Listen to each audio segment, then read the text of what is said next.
Welcome to IST official YouTube channel. The topic we are going to discuss today is the role of ECMO in a poison patient. Today we will have a discussion on the topic role of ECMO in a poison patient, the basic concepts. The objectives of this session would be to discuss 1. What is ECMO? What are the various types of ECMO? What are the parts of an ECMO machine? And what are the basic concepts of the technique used? 2. The role of ECMO in a poisoned patient. 3. We will have a quick overview of what does the current evidences and recommendations say on this topic. So, what is ECMO? As you all know, it stands for extracorporeal membrane oxygenation. Another common term used is ECLS or extracorporeal life support. If you trace back the history of ECMO, you will see that it was in 1975 that Bartel et al. Used ECMO in a neonate successfully to treat severe respiratory distress.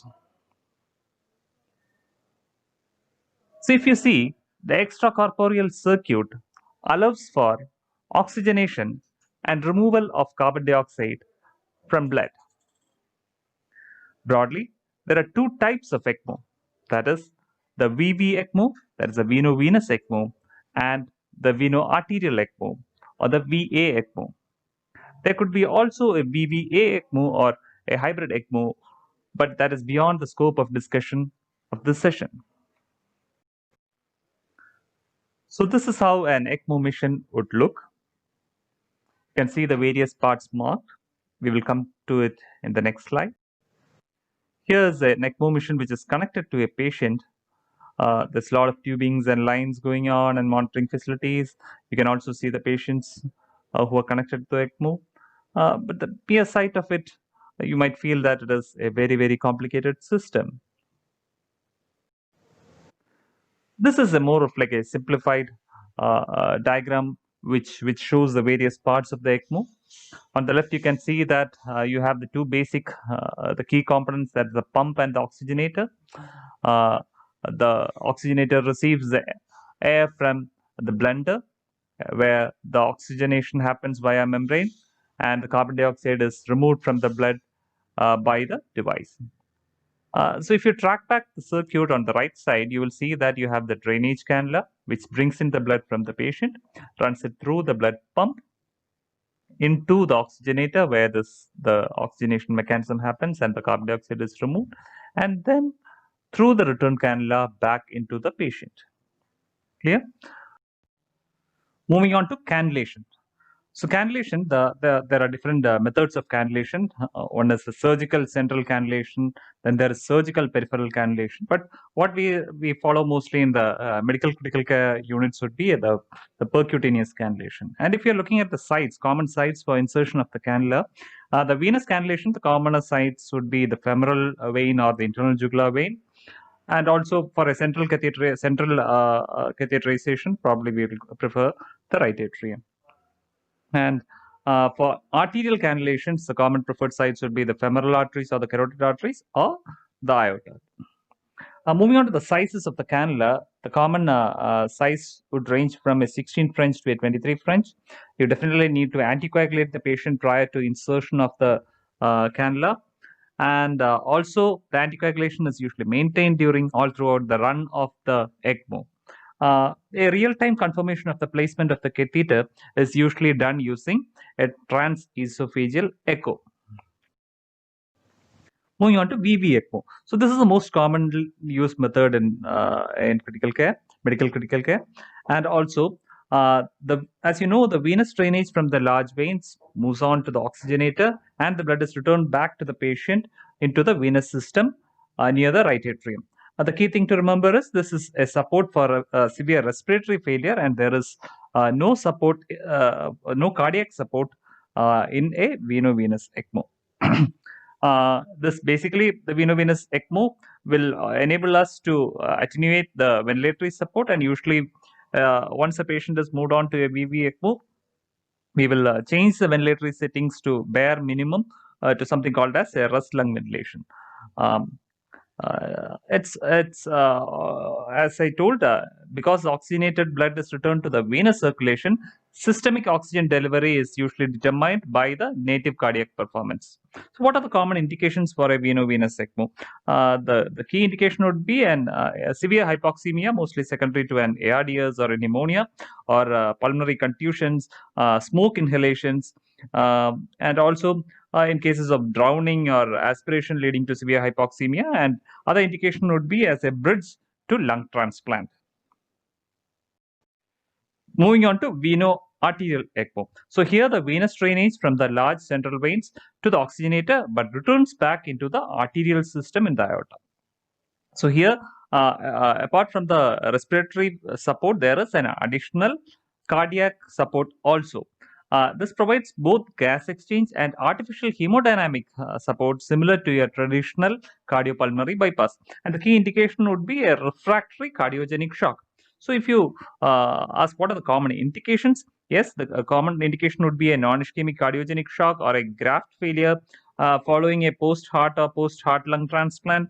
Either it could be a failure to come off cardiopulmonary bypass as a bridge to LVAD, and other cardiogenic shock indications like septic shock, leading from septic shock or pulmonary embolism, and also, of course, in drug overdoses where the cardiac function is compromised. Another key thing to understand is the concept of eCPR or ECMO CPR. So basically here what we do is ECMO is introduced as part or along with the resuscitation of the patient. A patient is in cardiopulmonary arrest, and along with the CPR, as a culmination of CPR, the patient is transferred on to an ECMO. So basically the cannulation happens along with the resuscitation. Now, ECMO in xenobiotic induced cardiopulmonary failure. So this is our topic of interest for this talk.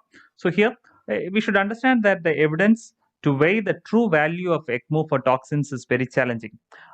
We all know that the published clinical experience is comprised of mostly case reports and a limited number of case series. The level of evidence is low, and there is significant publication bias, especially due to the large proportion of single case reports. But I would go on to say that there is definitely a role of ECMO in toxicological cases. So, but we need to remember the three key concepts or three questions we need to answer before initiating any patient on ECMO. That is, one, the possibility of a reversibility. That is, can the patient come back to a normal status after this insult? That is the chances of reversibility. Two is the duration for which an artificial support is going to be needed. That has to be defined. If it is an undefined duration, then ECMO may not be a right choice. And three is a better outcome. So reversibility, duration, and outcome. If we are able to have some understanding on these three parameters, then definitely we can consider ECMO in a patient. So what is the available evidence on various agents? So what is written in bracket in these slides are the number of case reports or series you will find on that topic, the use of ECMO in those agents. There has been evidence of use of ECMO in antidysarrhythmics, beta-adrenergic blockers, calcium channel blockers, in digoxin, in local anesthetic overdose, in sodium channel agonists and antagonists. So there's a lot of evidence on use of ECMO in patients with sodium channel agonist and antagonist overdose. Moving on to direct pulmonary toxins. So here, the toxic lung insults may occur due to a variety of mechanisms. The key difference between a veno-arterial and veno-venous ECMO use would be veno-venous ECMO most likely is going to take a longer duration for the lung to recover. There is an interesting case which I found was the use of veno-venous ECMO for close to 35 days in a patient who had ARDS after following marijuana and phencyclidine that was dipped in an embalming fluid and smoked. So So yes, there are some very interesting case reports on various toxins and venous ECMO also. Other area of interest would be a hydrocarbon-induced lung injury, where the literature is reasonably good. If you see the outcome, close to 19 out of the 24 patients survived by use of ECMO. Another important thing is the use of ECMO in parakeet poisoning. The results, to be very frank, has been mixed. But as you all know, parakeet poisoning provides it comes up with certain unique challenge, because parakeet has a unique mechanism that involves accumulation of the herbicide in the lung tissue and generation of free radicals that selectively injure your type 1 pneumocytes. So the clinical expression of this injury is basically progressive pulmonary fibrosis, as you all know, and that may be very rapid and most of the time is irreversible, and it's a general norm that the related mortality could be as high as 80%. So the use of ECMO in parakeet poisoning is definitely showing some early promising results. Other area could be use of ECMO in carbon monoxide or smoke inhalation, and other could be nitric acid, radio contrast, zinc chloride, or amiodarone. So again, you will find literature on use of ECMO in anti-inflammatory drug overdose or poisoning, anti-malarials, then use in chemotherapy agent overdose like cyclophosphamide or 5-fluorouracil. Then you have use in antidepressant overdose also. Moving on, you can there is case reports of using ECMO in opioid analgesic overdose like fentanyl and tramadol. And another key area would be use in pesticides, like especially with aluminum phosphate. There are pretty good results in certain case reports, as I have written here. About 5 out of 7 used had survived, and even from what I'm hearing from colleagues in northern part of India, there are some promising results of using ECMO in aluminum phosphate poisoning, and other plant poisoning, including plant-related digitalis, where leading to cardiac issues. VA ECMO has been shown to show some early promising results. Moving on to other miscellaneous xenobiotics use has been reported in arsenic, carbamazepine, metformin, quetiapine, methanol, etc.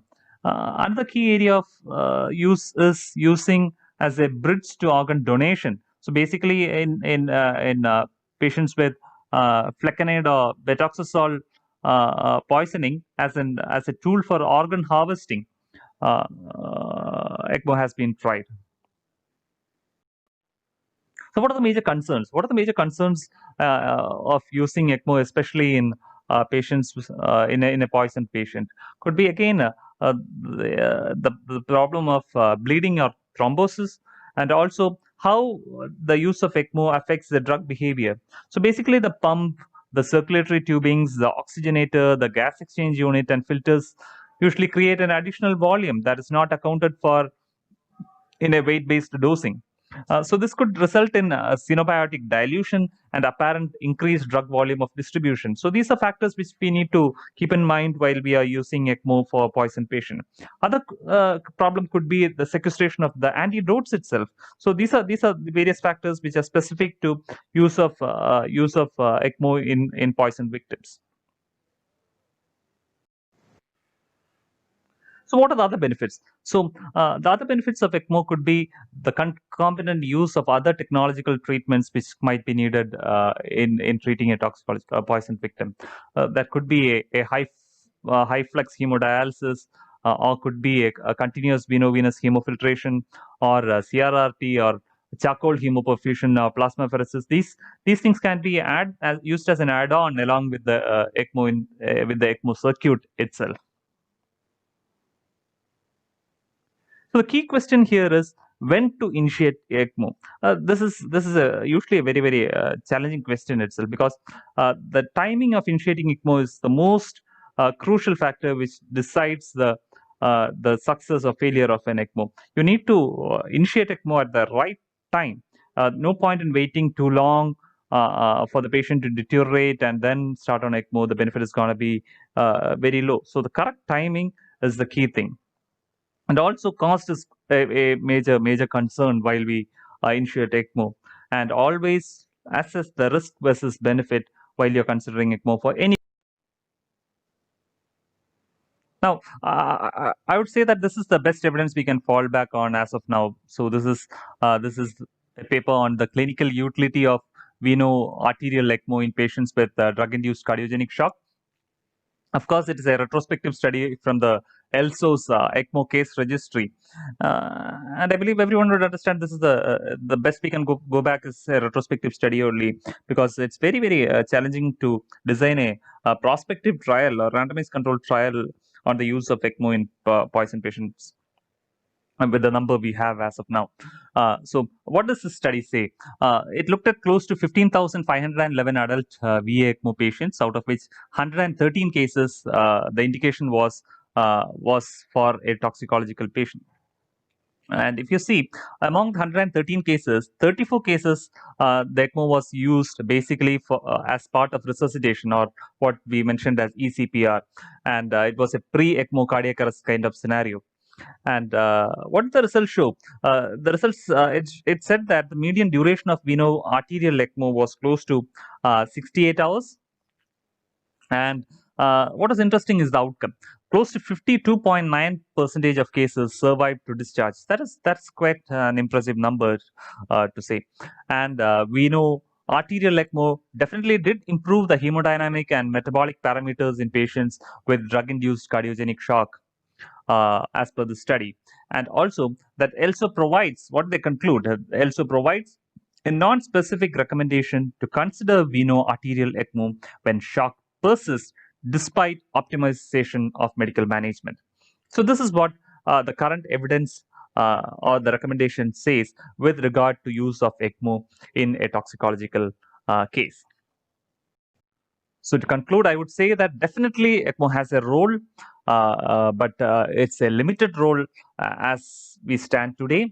And it would be a myth to consider that ECMO is the ultimate remedy for all sick toxicological cases. No, but definitely it's a promising tool, and there is a lot of interest. There is a lot of indications which where ECMO is being tried, as we have discussed in this this presentation.